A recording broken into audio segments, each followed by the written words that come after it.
Recording in progress.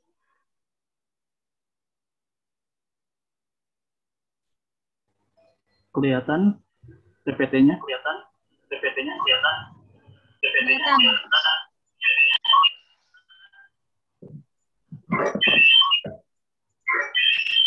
Makan sama ayam.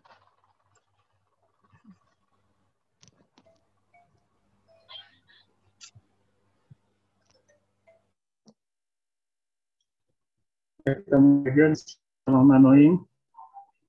Assalamualaikum warahmatullahi wabarakatuh. Waalaikumsalam warahmatullahi wabarakatuh. Warahmatullahi wabarakatuh. Hamdan wa syukran lillah nahmaduhu wa nasta'inu wa nastaghfir wa na'udzu billahi min syururi anfusina wa min sayyiati a'malina. May yahdihillahu fala mudilla lahu wa may yudlil fala hadiya lahu. Asyhadu an la ilaha illallah wa asyhadu anna Muhammadan abduhu wa rasuluh la nabiyya ba'da. Tahiyyatun li tahiyyatil Islam, tahiyyatun mubarakatin ahli jannah. Assalamualaikum warahmatullahi wabarakatuh. Alhamdulillah. Merah.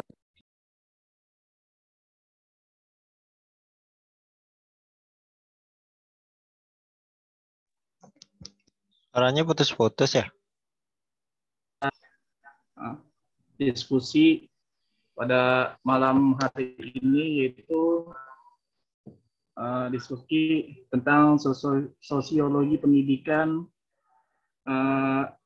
yang akan dipresentasikan oleh kelompok kami, yaitu kelompok 5. Saya sendiri Muhammad Ilyas beserta rekan saya itu Migazin Salama Adeli, yang insya Allah beliau sudah hadir belum ya? Sudah. Siapa? Migazin. Oke, tadi kalau kata Adi kan siapa yang nganterin orang sakit? Siapa yang sakit? Kalau tidak atau belum hadir, nggak apa-apa. Mungkin ada kesibukan yang lain juga. Sambil kita menunggu rekan saya.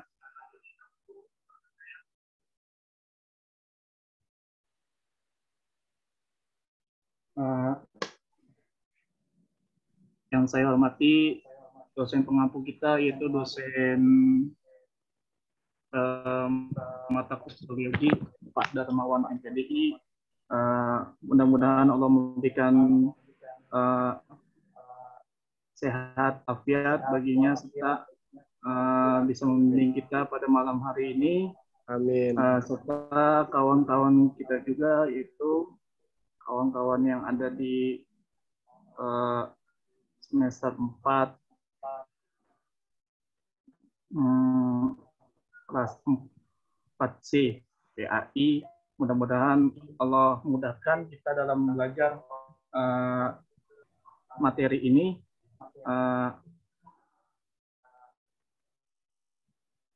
Apa yang insya Allah saya sampaikan dan bisa memberikan manfaat bagi kita, khususnya bagi orang lain juga. Dalam hal ini saya ingin mempresentasikan yaitu berjudul masyarakat, kebudayaan dan kebudayaan sekolah serta norma-norma sosial dalam kegiatan belajar mengajar.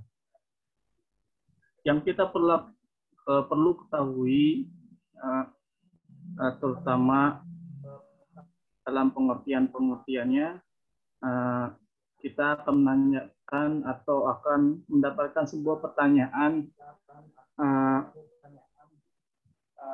apa sih itu yang dimaksud dengan masyarakat?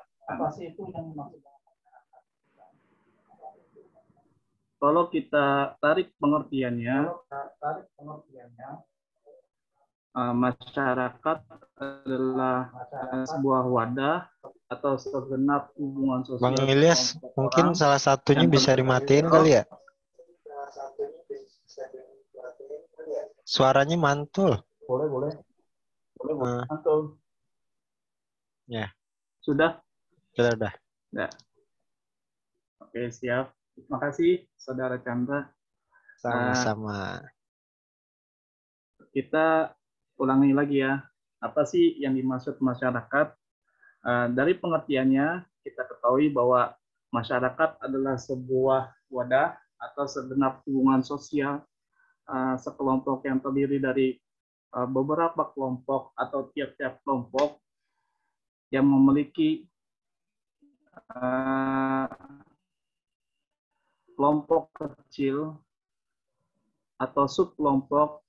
Dengan demikian bahwa subkelompok itu mempunyai sebuah individu atau sebuah penduduk yang merupakan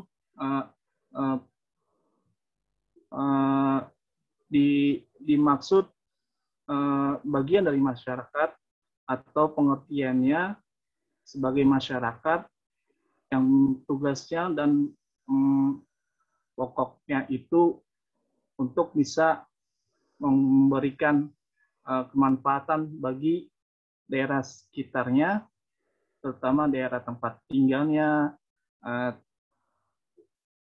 daerah yang lebih luas lagi seperti daerah tempat tinggalnya, daerah di luar tempat tinggalnya, bahkan bagi khususnya umumnya untuk negara ini, negara Indonesia yang kita. Selanjutnya, dari pengertian tersebut kita peroleh bahwa suatu masyarakat itu untuk menentukan cirinya atau yang disebut dengan masyarakat itu ada beberapa poin, beberapa ciri-ciri khusus yang bisa disebut masyarakat.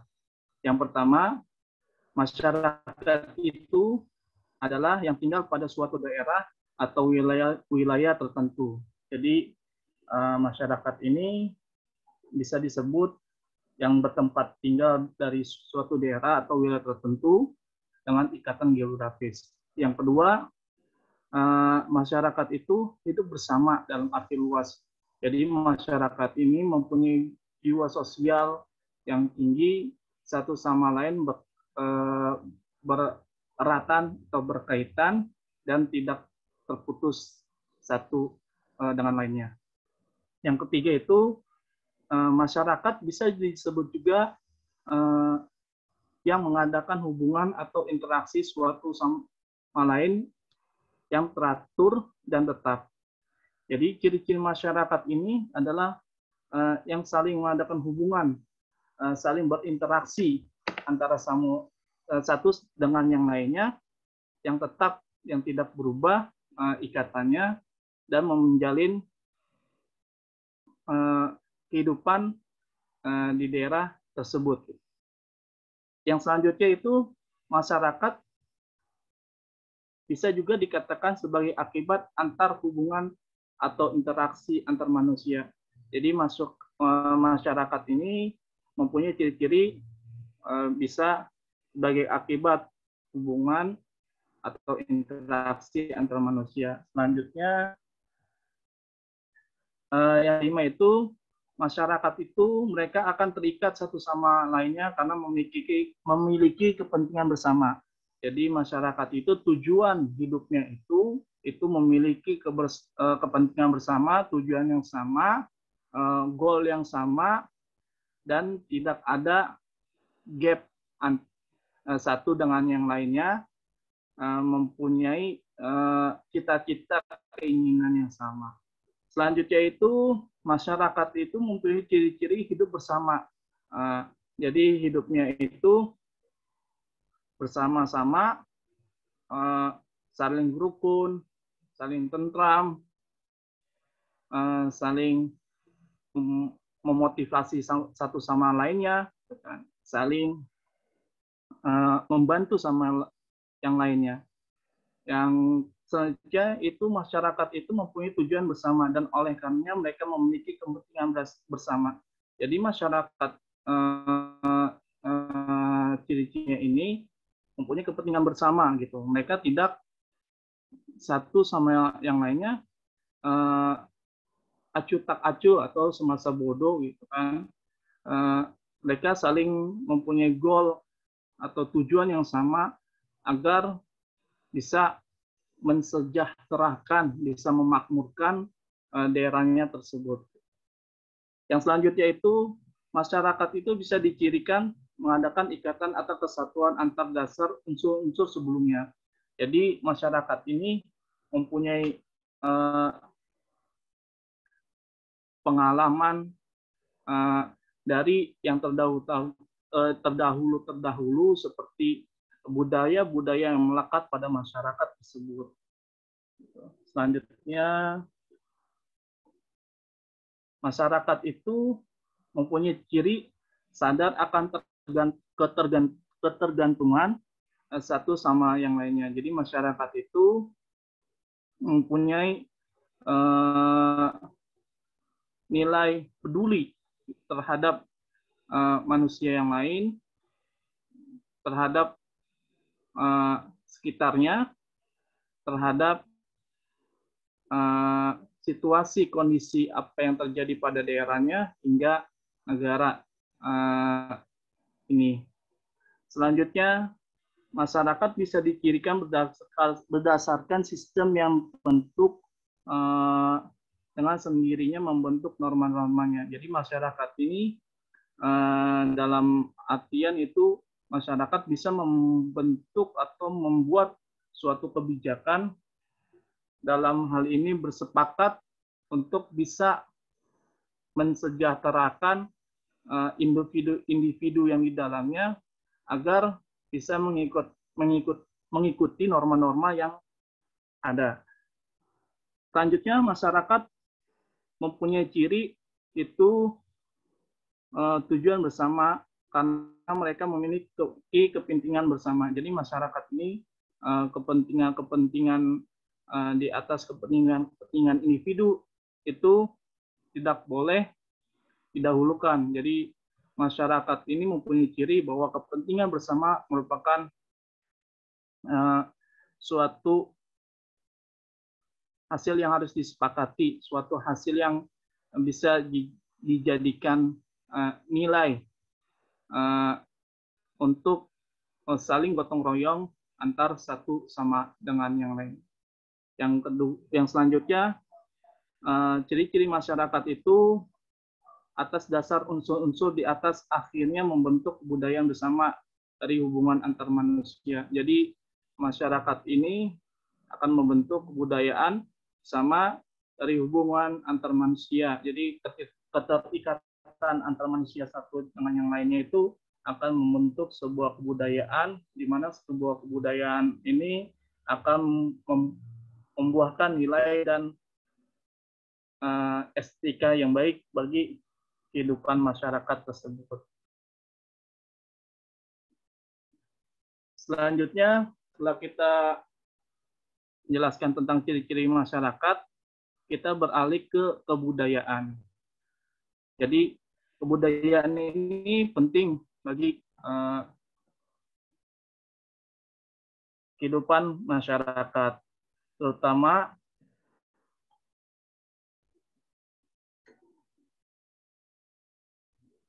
dalam kegiatan-kegiatan yang diciptakan oleh masyarakat tersebut.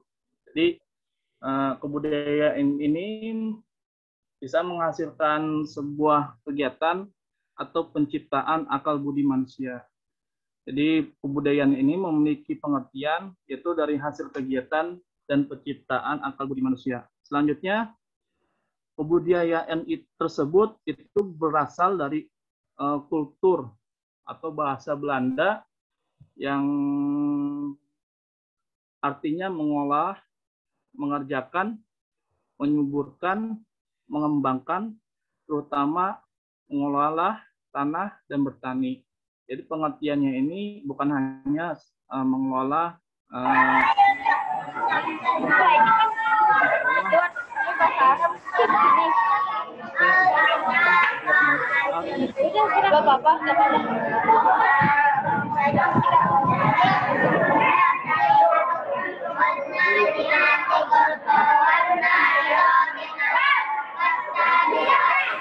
Siska di mute dong.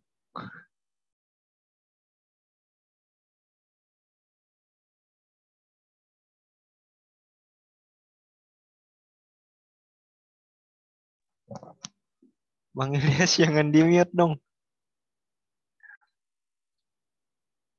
Ya, lanjut.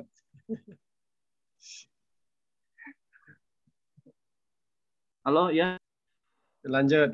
Silakan, kedengaran. Pak. Ya, Jadi kebudayaan ini bukan hanya mengelola tanah saja, akan tetapi bisa mengelola unsur-unsur yang bisa bermanfaat bagi masyarakat tersebut atau sekitarnya. Selanjutnya, dari pengertian kebudayaan tersebut, gitu kan, bisa kita tarik pengertiannya ke kebudayaan sekolah. Jadi untuk mengetahui pengertian kebudayaan sekolah, kita harus memahami pengertian kebudayaan tersebut, gitu. Kebudayaan dahulu, gitu. Apa sih pengertian kebudayaan? Yang telah kita sebutkan tadi bahwa kebudayaan itu bukan hanya mengelola bertani atau tanah saja, akan tetapi mengolah hal-hal yang bisa bermanfaat untuk masyarakat tersebut atau individunya. Selanjutnya, pengertian tentang kebudayaan sekolah. Kebudayaan sekolah ini mempunyai pengertian kebiasaan, nilai, norma, ritual, mitos yang dibentuk dalam perjalanan panjang sekolah yang dipegang bersama oleh kepala sekolah, guru, staf, administrasi, dan siswa sebagai dasar mereka dalam memahami dan memecahkan berbagai persoalan yang muncul di sekolah. Jadi unsur-unsur yang ada di dalam kebudayaan sekolah ini mempunyai kebiasaan. Jadi kebiasaan dalam hal belajar mengajar, memandu siswa, dan lain sebagainya. Dalam hal itu harus mempunyai nilai, gitu. Nilainya apa? Gitu. Apakah nilai hasil dari belajar tersebut? Nah, dari hasil belajar tersebut harus mempunyai norma. Norma itu norma apa yang diterapkan di sekolah tersebut, serta ritual atau hal apa yang akan digunakan sekolah tersebut untuk bisa mendidik siswanya agar menjadi religius. Yang selanjutnya itu mitos yang dibentuk dalam perjalanan panjang sekolah. Jadi maksudnya ini kisah-kisah apa yang bisa membentuk perjalanan sekolah ini yang bersama oleh kepala sekolah, guru, staf, dan administrasi, bahwa sekolah tersebut mempunyai budaya yang baik di mata masyarakat, di mata pendidikan atau satuan pendidikan, yang di mana hal ini dibantu di dalamnya, yaitu ada guru, ada staf, ada siswa, untuk memecahkan persoalan-persoalan dalam belajar, khususnya dalam pembelajaran yang saat ini, yaitu pembelajaran Merdeka Belajar. Selanjutnya, dalam unsur-unsur sekolah tersebut, gitu kan, dalam unsur-unsur kebudayaan tersebut akan timbul unsur-unsur kebudayaan sekolah. Gitu. Jadi unsur-unsur kebudayaan ini sangat penting bagi tata letak sekolah tersebut. Gitu.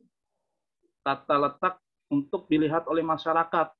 Apakah sekolah tersebut mempunyai efek yang baik bagi masyarakat sebagai percontohan atau tidak, gitu. Apakah unsur siswa ini yang dididik oleh sekolah tersebut menghasilkan sebuah norma yang baik, sebuah perilaku yang baik terhadap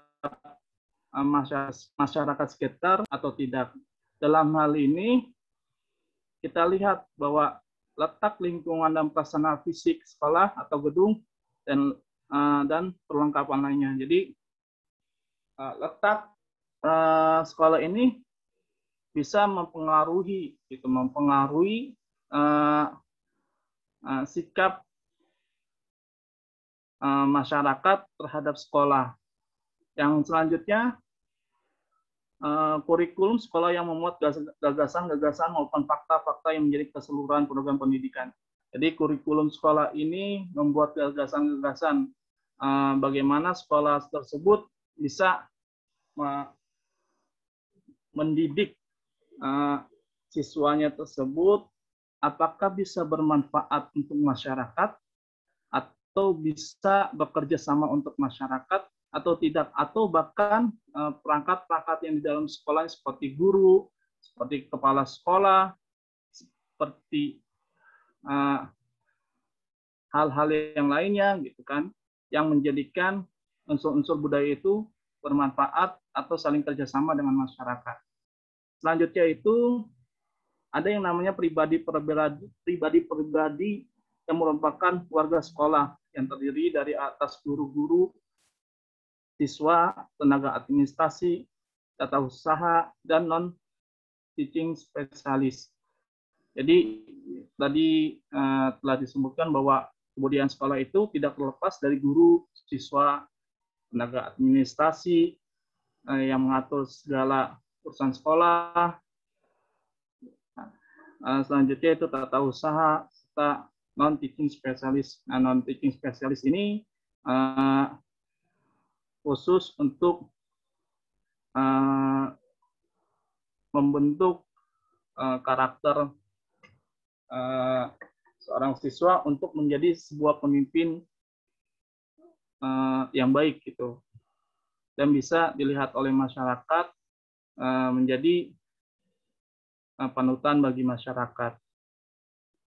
Selanjutnya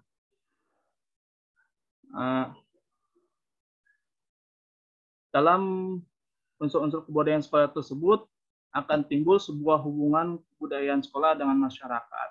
Jadi telah dijelaskan tadi bahwa antara sekolah dan masyarakat itu yang pertama bisa bernilai strategis. Jadi kita lihat tadi dari tata letak sekolah tersebut, apakah mempunyai manfaat atau tidak, gitu. Apakah mempunyai nilai strategisnya bagi sekolah dan masyarakat atau tidak. Yang kedua itu memiliki daya ungkit terhadap masyarakat. Jadi sekolah ini mempunyai pendorong gitu, mempunyai suatu inovasi kepada masyarakat agar masyarakat tersebut bisa bekerja sama dengan sekolah atau bisa menciptakan suatu karya-karya yang bermanfaat bagi masyarakat lain. Yang selanjutnya, sekolah dan masyarakat itu akan bisa menimbulkan atau akan bisa menghasilkan sebuah peluang yang sukses. Jadi bukan hanya belajar dan mengajar saja, sekolah tersebut bisa bekerja sama dengan masyarakat dalam hal-hal yang bisa menunjang kesuksesan, atau dalam hal ini inovasi yang menimbulkan sebuah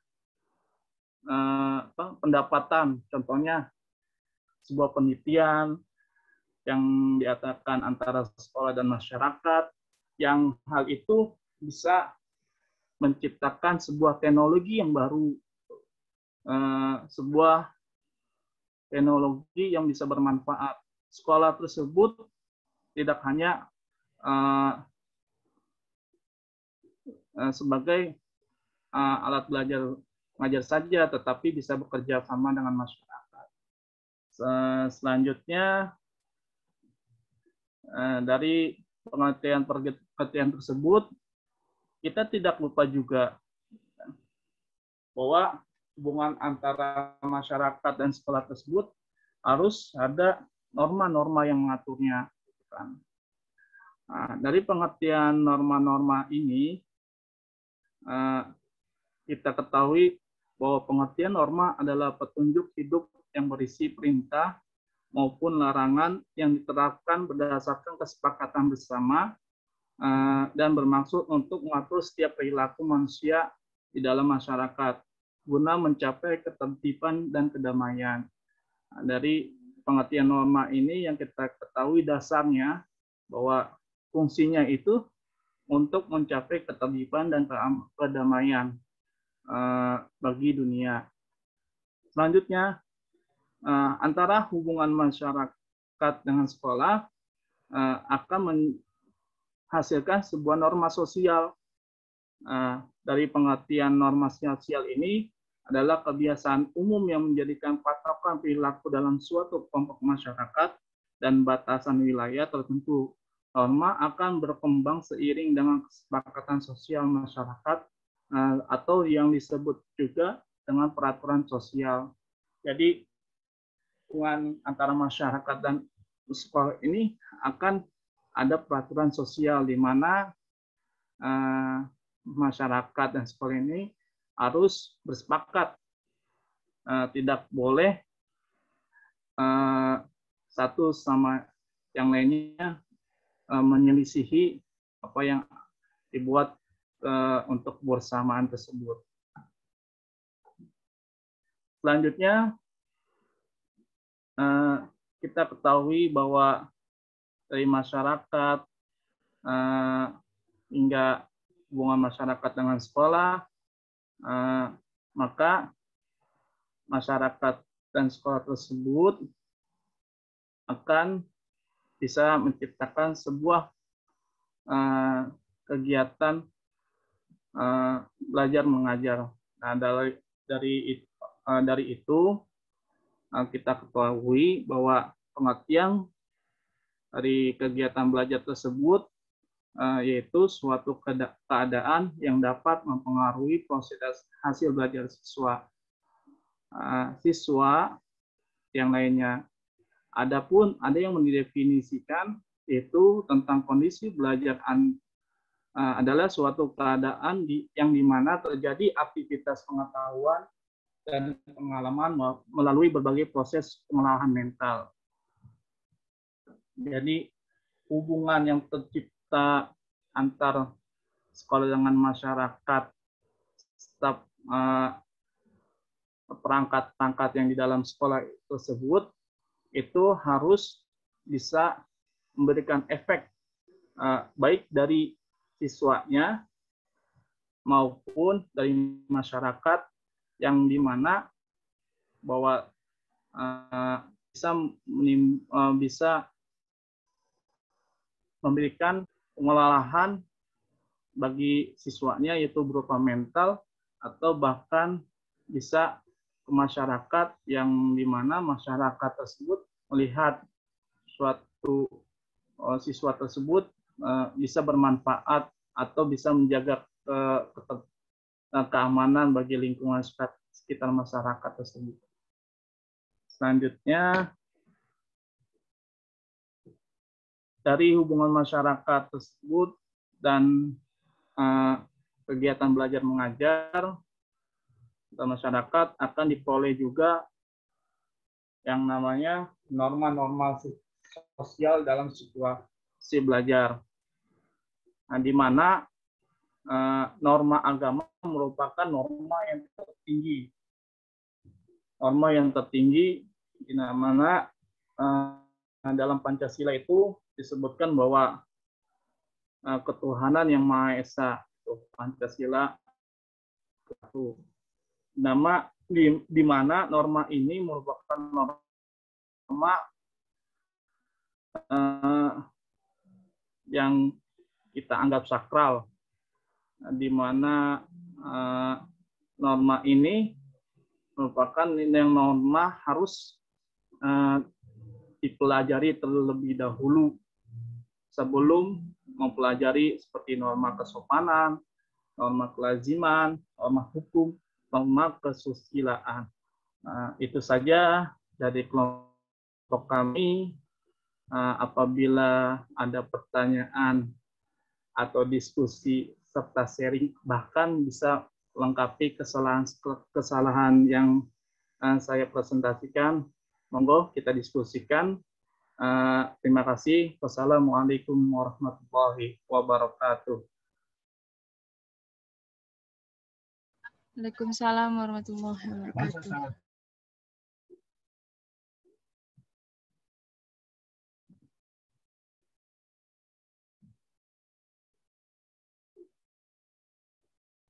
Mungkin dari teman-teman ada yang ingin bertanya atau kurang paham penjelasannya? Mungkin dari dosen kita itu Pak Darmawan untuk bisa melengkapi, Pak.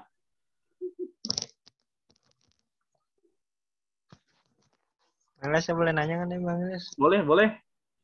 Beneran? Ya, boleh. Baik. Tadi berkaitan dengan hubungan sekolah dengan masyarakat ya. Nah, apakah masyarakat tuh punya ini nggak sih, maksudnya punya hak terhadap penilaian sekolah itu sendiri? Mungkin yang mungkin saya tahu tuh biasanya kalau sekolah itu biasanya dilakukan penilaiannya itu oleh cuman pihak-pihak tertentu gitu. Tapi jarang yang melibatkan masyarakat untuk melakukan penilaian sekolah gitu. Nah, apakah ada nggak sih masyarakat gitu mempunyai hak untuk melakukan terhadap penilaian sekolah itu seperti apa, bagaimana? Gitu. Baik, terima kasih. Oh, oke, siap. Ditampung dulu ya pertanyaannya. Siap. Selanjutnya, atau teman-teman yang ingin membantu menjawab dari pertanyaan Saudara Chandra, dipersilakan.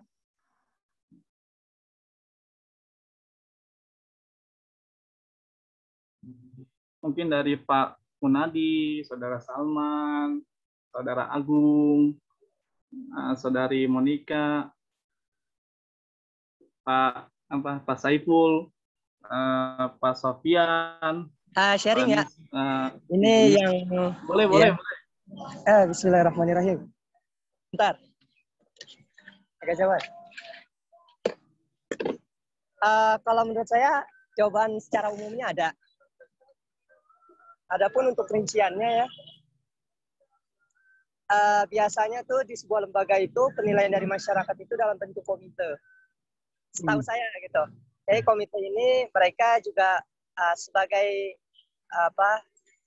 melakukan pengawasan terhadap baik prosedur, kemudian kegiatan belajar mengajar, kemudian pokoknya setiap rangkaian acara atau rangkaian kegiatan yang ada di sekolah.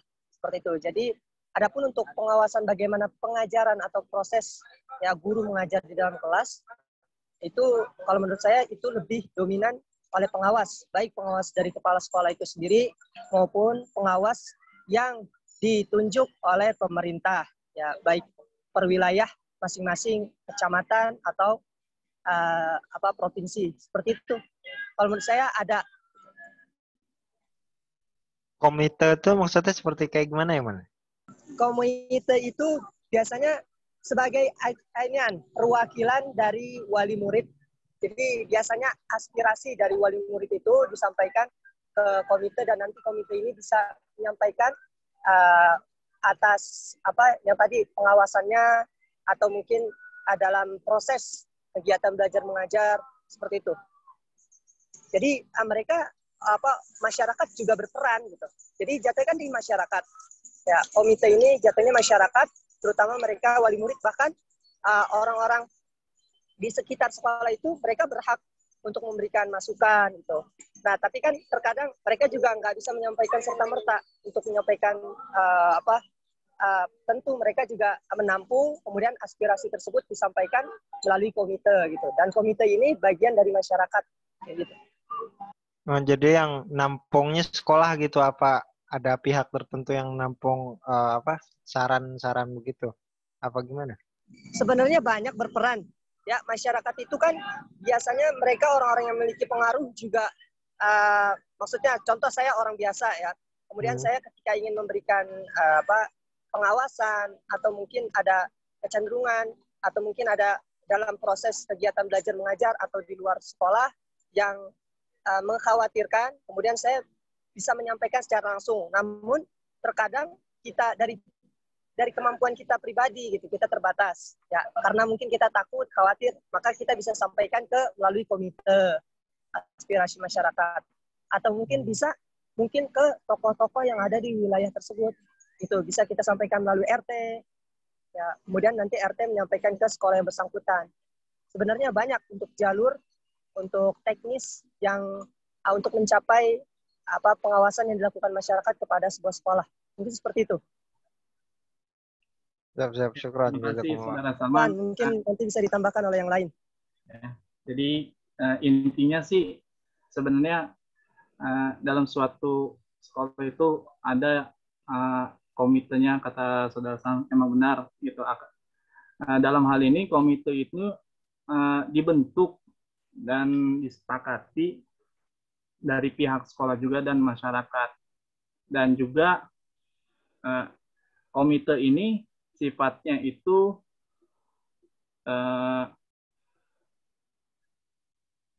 tidak memihak sekolah dan tidak juga memihak masyarakat. Jadi dia berada di jalur tengah-tengah. Gitu. Di komite ini fungsinya ini untuk menampung aspirasi masyarakat apabila masyarakat mendengar gitu, masyarakat melihat, masyarakat mencurigai adanya hal-hal yang tidak baik dari siswa, baik dari guru, atau baik bahkan dari kepala sekolahnya atau perangkat-perangkat seperti staf administrasi atau staf-staf yang lainnya yang bisa didiskusikan di dalam komite tersebut. Tuh. Benar kata Salman bahwa satu sekolah itu tidak hanya dari sekolah tersebut, tapi harus dari masyarakat hasil masukannya. Mungkin dari teman-teman yang lain yang ingin menambahkan. Mungkin gini, misalnya ya terkait dengan mungkin isu bahwa sekolah itu mungkin contoh gitu ya, misalnya satu sekolah tiba-tiba terkait isu bahwa tidak boleh wanita itu menggunakan jilbab ya, kalau yang terakhir itu kalau nggak salah ya. Nah, contohnya mungkin bahwa masyarakat tidak setuju dengan pendapat itu gitu. Nah, mungkin pengaduannya kemana gitu? Apakah harus ke pihak-pihak tertentu? Gitu? Iya. Untuk hal tersebut,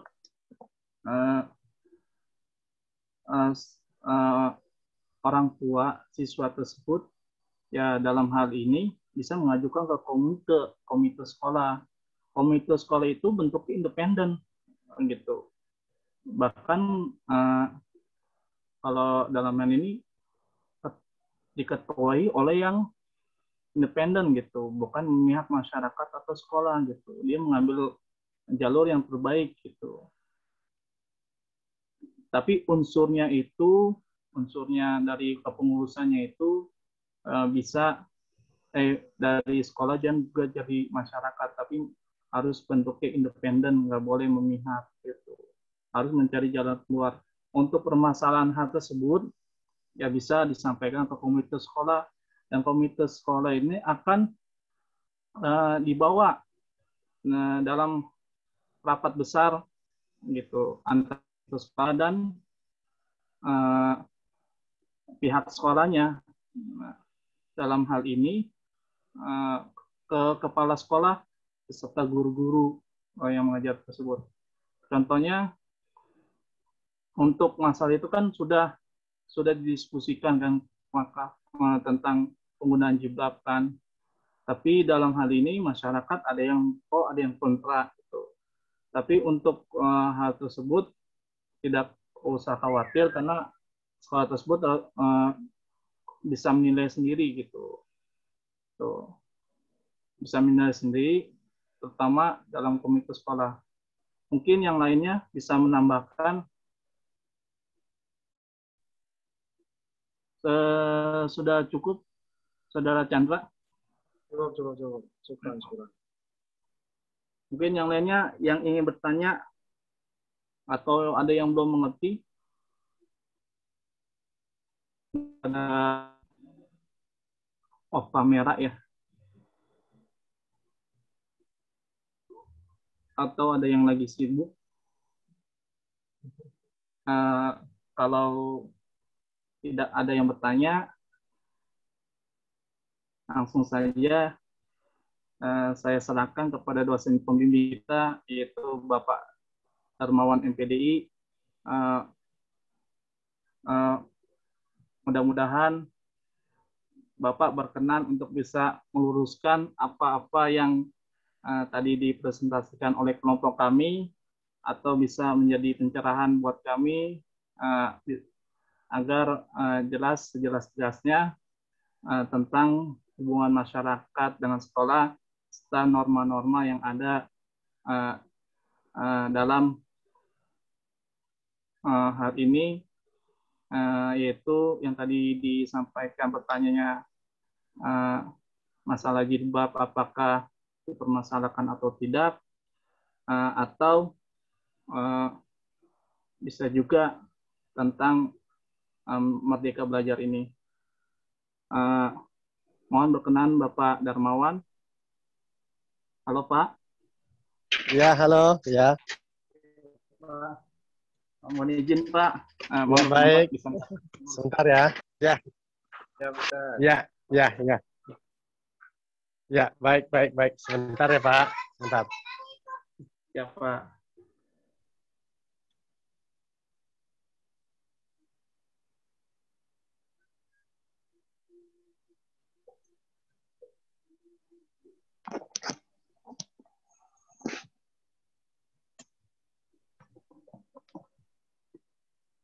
Jadi ini gimana sebagai pelaku yang berada di sekolahan ini? Hubungan sekolah dengan masyarakat itu seperti apa? Aku ketawa sih ini gunanya. Maaf Bang, lagi ini. Sebelum Pak Darmawan menjelaskan, dari teman-teman ada yang ingin bertanya lagi? Mungkin sudah lelah, ini sudah jam 9. Halo teman-teman. Kita cuma bertiga doang yang on cam. Emang pertanyaannya apa sih? Baik. Silakan. Masuk Robert. Ya. Bentar Robert ya. Halo. Ya, Sat. Iya, ini Hadir Ustaz. saya baru nyampe ini. Siap, Sat. Ya, tadi dari Kampung Melayu pas mulai pelajaran, ini baru sampai Jatiwaringin ini saya. Tadi pas lagi presentasi, lagi di perjalanan juga. Ya baik, ini tentang budaya sekolah ya. Halo. Ya, halo, Sat. Halo ya. Ustaz. Jelas, Sat. Ya, tentang budaya ya. Budaya, masyarakat, dan kebudayaan sekolah, serta norma-norma sosial dalam kegiatan belajar mengajar. Baik, itu tadi sekilas saya dengar juga dari presentasinya. Bagus sekali ya Pak Ilyas ya. Halo. Oh ya, siap Ustaz. Halo, Sat. Jelas, Sat. Lanjut, Sat. Ya, sebentar. Lanjut ya. Nah, untuk kebudayaan yang ada di sekolah itu sebenarnya kita bisa ciptakan. Suaranya hilang Ustaz. Ya, halo. Udah, Sat. Jelas, Sat. Hilang-hilang timbul, Sat, suaranya. Afwan Ustaz, suaranya hilang Ustaz. Mungkin didekatkan Ustaz.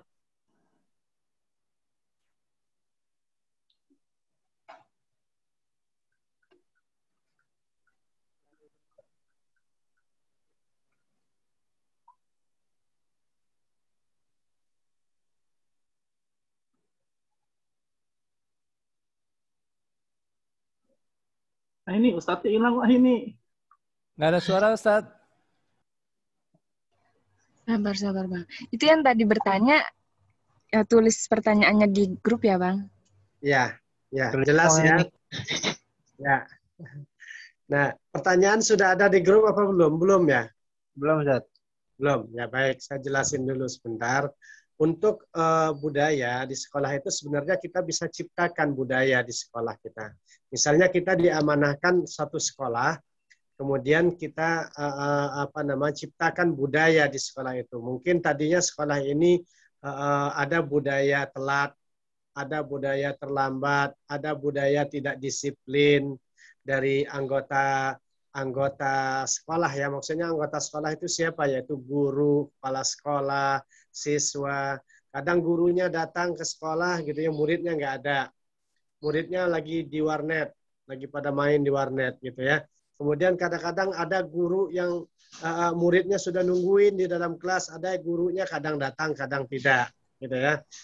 Ini sekolah benar-benar hancur ini, gitu ya, benar-benar hancur. Kemudian nanti SPP orang tuanya nunggak sampai berapa bulan, gitu ya. Kemudian nanti guru ngajar semau-maunya, pas masuk ulangan, gitu ya. Pas masuk langsung kasih ulangan buat siswanya. Paham nggak paham, yang penting ulangan, gitu ya. Jadi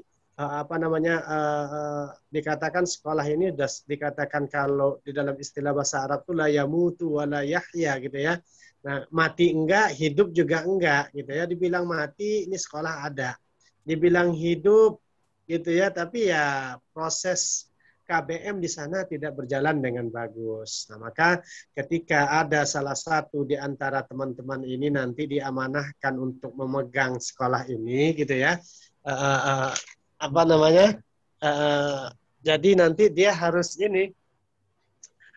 rombak itu semuanya ya, rombak itu semuanya. Dari tadi sekolah dikatakan hampir nggak ada, hampir punah, kita rombak dari tidak berbudaya menjadi ada budayanya gitu ya. Tadi nggak disiplin, berantakan, kurikulumnya berantakan segala macam, kita datang ke sana sebagai reformer gitu ya, kita reformasi. Ya, kita adakan perbaikan di sekolah itu. Nah, misalnya kita untuk mengadakan perbaikan itu tentu kita melihat dulu kekuatan dan kekurangan yang ada di sekolah. Kekuatannya apa ini? Misalnya, oh ternyata kita punya guru yang hafal Al-Quran 3 orang. Oh, itu kekuatan itu. Oh ternyata dari sebagian besar ini guru-gurunya adalah alumni dari UIN, alumni dari Universitas Islam Jakarta. Oh ternyata nih alumni pesantren semua gitu kan, rata-rata berarti guru-gurunya jago nih bahasa Arab gitu kan. Nah ini suatu kekuatan yang kita miliki gitu ya. Nah kemudian dari kekuatan yang dimiliki ini kita bentuk budaya, misalnya budayakan baca Al-Quran. Misalnya kita komitmen jam 7 pagi sampai jam 9 kita adakan murojaah Al-Quran, adakan tahsin Al-Quran, perbaiki tajwid, kemudian adakan pembelajaran Al-Quran selama 2 jam setiap hari di sekolah itu, mulai dari jam 7 sampai jam 9. Pak, apakah itu nggak melanggar dari aturan pemerintah gitu kan? Kok mulai belajar Al-Quran langsung jam 7 sampai jam 9, kan sekolah-sekolah kita gitu ya. Kita yang atur. Tapi tetap pembelajaran dari kurikulum pemerintah tetap diajarkan di sekolah kita. Nanti diatur jadwalnya, kita yang ngatur gitu ya. Karena apa? Kita ingin membentuk satu budaya, yaitu budaya Al-Quran yang tercetak di sekolah kita. Oh, di setiap sudut itu ada anak baca Al-Quran dibimbing oleh guru. Lihat ada 2 orang guru Al-Quran, kemudian ada berapa guru lagi? Oh ternyata ada 10, kita jumlah semua guru. Nah nanti 2 guru Al-Quran ini bisa menjadi mentor dari 4 guru. 1 orangnya 2 guru gitu ya, 4 guru. Kemudian nanti dari guru ini bersepakat kita bikin komitmen baru, kita adakan budaya-budaya Al-Quran di sekolah kita. Kemudian nanti tidak mengurangi dari pembelajaran-pembelajaran kurikulum yang diterapkan oleh pemerintah. Insya Allah ya, kalau kita buat budaya Al-Quran, membaca Al-Quran itu merupakan satu budaya di sekolah itu. Kemudian nanti di setiap sudut, di setiap ruang itu ada bimbingan Al-Quran. Kemudian murojaah Al-Quran di pagi hari dan sebelum pulangnya. Kemudian kita mempunyai ciri khas. Berarti apa? Kita membudayakan Al-Quran di sekolah kita. Lihat hasilnya, sekitar 3 tahun ada perubahan dari sekolah itu. Ketika manajemennya diatur dengan baik, kemudian budaya Al-Qur'annya diterapkan, kemudian bikin perjanjian dengan orang tua murid, panggil semua orang tua murid, adakan pertemuan dengan orang tua murid, bikin perjanjian, telat 5 menit, pintu gerbang ditutup. Gitu kan? Kita bikin peraturan bersama dengan orang tua murid. Informasikan kepada mereka, Bapak, Ibu, sebagai orang tua murid, kita ada aturan baru di sekolah kita, jam 7 masuk, maka jam 7 pintu gerbang ditutup. Ketika ada yang 5 menit telat, maka tidak diizinkan masuk, itu dianggap tidak masuk hari itu bagi siswa. Baik itu siswa maupun guru maupun kepala sekolah, berlaku kepada semua. Ya, berarti apa? Kepala sekolahnya juga, gurunya juga. Nah, jadi ini kita akan budayakan disiplin di sekolah ini. Dan ini tentunya ya, budaya ini kita yang menerapkan, kita sepakati bersama, aturan ini kita buat bersama, kemudian kita jalankan bersama. Tidak boleh kendor, ya, tidak boleh kendor. Yang sebagai top manajemennya adalah kepala sekolah. Budayakan disiplin, budayakan bersih. Setiap hari Senin periksa kuku bagi siswa kita, periksa rambut, gitu ya, yang rambut panjang, gondrong, pangkas, gitu ya.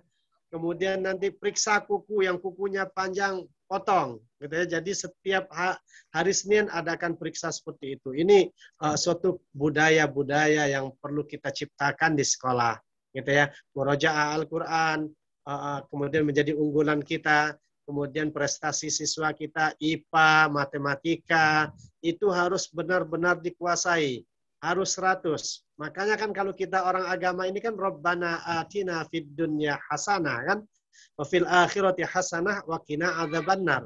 Di dunianya kita minta hasanah juga, di akhirat juga minta hasanah. Berarti apa? Berimbang, ya. Fisikanya 100, matematikanya 100, biologi 100, gitu ya. IPA 100, kimia 100. Itu pelajaran. Berarti apa? Dunianya hasanah. Gitu kan? Dunianya hasanah. Maka kita terapkan itu konsep Rabbana atina fid dunya hasanah wa fil akhirati hasanah wa qina adzabannar. Itu yang harus kita terapkan. Yang wa fil akhirati hasanahnya bagaimana? Anak kita ada budaya sholat duha. Gitu kan? Ada budaya sholat duha ketika mereka di sekolah. Kenapa? Karena mereka jam 7 pagi sampai jam 3 kan di sekolah. Waktu duha mereka sudah ada di sekolah, maka budayakan sholat duha. Ya, sekali-kali nanti ada mabit, budayakan mabit, tahajud bersama mereka. Di situ dikasih muhasabah. Jadi seimbang antara dunia dan akhiratnya harus seimbang. Kemudian budaya disiplin, ya, budaya baca Al-Quran, budaya membaca, ya, kemudian harus diterapkan dan kita yang buat, kita yang jalankan. Misalnya seperti ini, ada budaya dari luar masuk, ya, ada mungkin orang tua murid masuk ke lingkungan sekolah, kemudian dia minum pakai tangan kiri, dan berdiri minumnya. Berarti apa? Dia tidak mengikuti budaya yang ada di sekolah. Berarti ketika hal itu dia berhak untuk ditegur. Ketika dia masuk ke lingkungan sekolah, dia harus mengikuti budaya yang ada di sekolah. Budaya di sekolah bagaimana? Biasakan minum duduk. Biasakan minum pakai tangan kanan. Baca bismillah. Ketika ada yang dari luar masuk, begitu kan? Dari luar sekolah masuk, kemudian tidak sesuai dengan budaya kita, maka harus ditegur. Dan dia harus mengikuti budaya kita. Contohnya tadi, kalau seandainya pintu gerbang ditutup. Ketika pintu gerbang ditutup, ternyata yang terlambat itu cucu dari Kepala Dinas Pendidikan DKI Jakarta misalnya. Ya. Kakeknya dia Kepala Dinas Pendidikan DKI Jakarta misalnya ya. Nah, kemudian kepala sekolah tutup pintu gerbang dan cucunya dia diantarkan pulang. Gitu ya, dianggap tidak masuk hari itu. Wah, itu akan ada namanya wartawan yang datang ke sekolah nantinya. Wartawan datang, kemudian nanti dari beberapa stasiun TV datang, gitu kan? Biarin aja. ketika itu datang nanti ini ajang promosi bagi kita. Ajang promosi. Biarin aja gitu ya. Dan harus dihadapin. Hadapin, kemudian tentunya kita menghadapi hal ini, kita punya di budaya disiplin di sekolah ini udah kita terapkan 3 tahun misalnya kan. Kita membenahi sekolah ini tadi yang dikatakan la yamutu wala yahya gitu kan. Kita perbaiki sekolah ini. Ketika ada cucu kepala dinas itu tadi dia terlambat dan dianggap tidak hadir hari itu, ya tidak hadir karena dia konsekuensi dari perjanjian yang kita buat di awal. Maka di awal tahun undang orang tua murid semuanya, bikin kesepakatan, nyatakan di dalam hitam di atas putih. Ada tanda tangan ketua komite, ada komite sekolah tanda tangan, ada komite kelas tanda tangan di sana semuanya. Dan itu sudah dirapatkan dan sudah disosialisasikan kepada orang tua murid. Gitu kan? Nah, dan kemudian juga undang, kita informasikan kepada pengawas sekolah. Kepada pengawas sekolah, kemudian kita informasikan bahwa sekolah kami mempunyai peraturan seperti ini, disampaikan kepada Kasih Pendidikan tingkat kecamatan. Pengawas harus tanda tangan di situ. Kan ada pengawas kan, ada binaan itu. Pengawas tanda tangan di sana, Kasih mengetahui, orang tua murid, perwakilan dari komite sekolah tanda tangan, komite sekolah tanda tangan, kepala sekolah tanda tangan. Dan guru, wakil kurikulum, tanda tangan, dan kesiswaan tanda tangan. Semuanya tanda tangan, dan ketika ada kepala dinas itu tadi, dia bawa media, misalnya bawa TV, bawa wartawan untuk datang ke sekolah, mungkin bawa pengacara, silakan aja. Ya, ini bagian dari promosi kita ini. Langsung kita buka belak-belakan. Ya, kita tantang aja sekalian gitu ya. Itu promosi gratis. Boleh jadi tadi ini sekolah yang bukan apa-apa menjadi apa-apa ini nanti. Gitu ya. Karena apa? Dia akan terkenal secara mendadak, dan apa namanya, promosi gratis itu di Metro TV, di Indosiar, di SCTV gitu ya. Bahkan nanti, wah itu sekolah mana itu? Wah hebat itu, gitu ya. Disiplin itu, gitu ya. Wah, apalagi nanti mereka dari media sudah tertarik dengan kita, ternyata memang jam 6:30 kepala sekolah, guru-guru sudah berdiri di depan pintu gerbang untuk menyambut siswa, kita disuting, kemudian nanti dipromosikan di TV. Wah, siap-siap untuk siswa tahun berikutnya ya. Siap-siap. Dan kemudian nanti tinggal ngomong aja. Ya, masuk di sekolah kami 30 juta uang pendaftarannya, uang gedung gitu ya. Kemudian SPP di sekolah kami itu 3.500.000 per bulan. Siap-siap untuk begitu. Bagi orang-orang yang kaya seperti itu nggak peduli mau 30 juta, mau 3.500.000 per bulan, siap. Yang penting kualitas pendidikan, anak-anaknya itu nanti lulus dari situ mempunyai budaya baca Al-Qur'an, salat tidak disuruh, kemudian hafal surat-surat Al-Quran yang penting, mulai dari juz 27, 28, 29, 30, juz 1, mereka hafal gitu kan. Wah, itu orang tua yang penghasilannya sampai 100 juta per bulan itu nggak segan-segan masukin 3 anaknya di sekolah kita gitu ya. Jadi itu, kita untuk budaya sekolah kita yang ciptakan, kita yang jalankan, kita yang kontrol. Ya, bagaimana dengan budaya luar masuk ke sekolah kita? Kita yang akan bendung, gitu ya. Akan dibendung dan akan terkikis secara otomatis dan akan tertolak secara otomatis ketika budaya di sekolah kita itu sudah sudah mendarah daging. Siapapun kepala sekolahnya ganti, misalnya kepala sekolah, tetap sistemnya berjalan. Masuk guru baru, sistemnya berjalan. Berarti apa? Tidak tergantung kepada ya, tidak tergantung kepada manusianya. Tetapi apa? Proses dan sistem yang ada di sekolah itu sudah bagus. Siapapun yang jadi kepala sekolahnya, siapapun yang jadi gurunya, tetap berjalan dengan bagus. Wah ini, ya, Mas Chandra ya, Mantap, siap ya Ustaz. Pak Naga ya, siap kita. Ini saya Gurunya bisa digaji 10 juta nanti, Ustaz. Iya, ya. Saya dulu pernah jadi kepala sekolah di SDIT gitu. Jadi ada pengalaman-pengalaman seperti itu. Jadi guru-guru semuanya itu memang pernah dulu saya terapkan itu kunci pintu gerbang, sampai nangis guru juga mau masuk lewat pintu belakang, kepengen masuk lewat pintu belakang, saya kunci juga.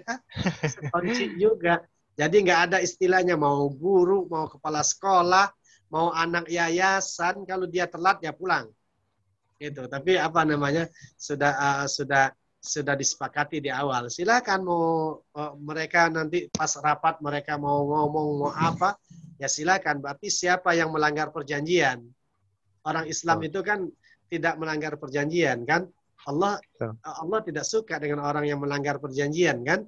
Nah, kata innallaha la yukhliful mi'ad. Allah nggak pernah mengingkar janji gitu. Ketika janji itu kita buat ya laksanakan. Gitu ya, kita laksanakan bersama. Itu pernah berapa guru yang nangis gitu. Waktu itu yang rawan nangis kan ibu-ibu, kalau bapak mah cuek gitu ya. Cuek gitu ya. Tapi ada konsekuensi, bukan berarti nanti ditutup pintu gerbang, alhamdulillah bisa tidur. Kan tidur saya katanya kan. Nah, itu ada konsekuensi. Ya, 1 kali, 2 kali, 3 kali kan ada teguran secara lisan kan. Ada lisanan teguran pertama secara lisan, tegur kedua secara lisan, tegur ketiga secara lisan. Gitu kan? Kalau sudah tegur ketiga baru SP1. Gitu kan? Pak, masih serius mau ngajar nih gitu ya. Masih serius atau mau jadi pengusaha gitu kan? Nah, kalau mau jadi pengusaha silakan Pak, kalau memang bidangnya di usaha gitu kan. Tapi kalau seandainya masih punya niat untuk mendidik siswa dan siswi, ayo bersama-sama kita lebih fokus. Oh ya Allah, tadi. Ya Bapak kira seperti itu nih, udah kemalaman ini, kasihan ini. Pak Naga udah senyum-senyum aja tuh Pak Naga. Ya. Mana ini pemakalahnya mana ini? Hadir Ustaz. Ya, pemakalahnya mana ini?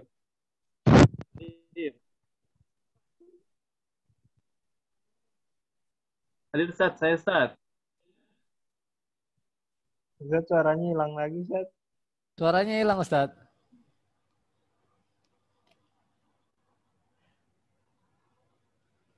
Ustaz, apa Ustaz? Suaranya Ustaz?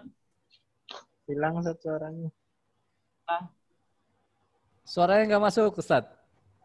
Ya udah nggak apa-apa.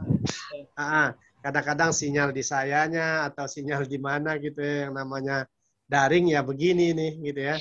Tapi walaupun bagaimanapun juga saya senang ini. Senang bisa ketemu dengan teman-teman semuanya gitu ya. Kalau mau lanjut ayo ke sini Jatiwaringin, kita kajian tafsir. Di sini. Ini mau lanjut lagi ini. Ya, mari. Ya, silakan ditutup. Terima kasih kepada dosen pembimbing kita yang telah memberikan masukan serta penjelasannya yang lebih jelas lagi. Kan, untuk itu, mungkin dari teman-teman sebelum ditutup ada yang ingin bertanya lagi?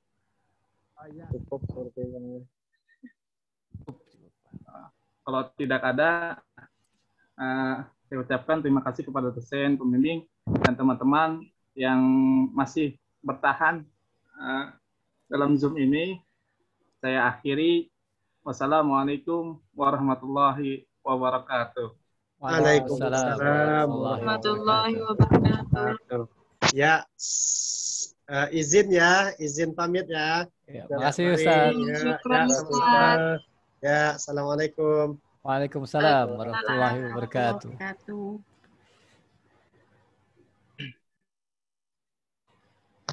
Bang Ilyas kalau udah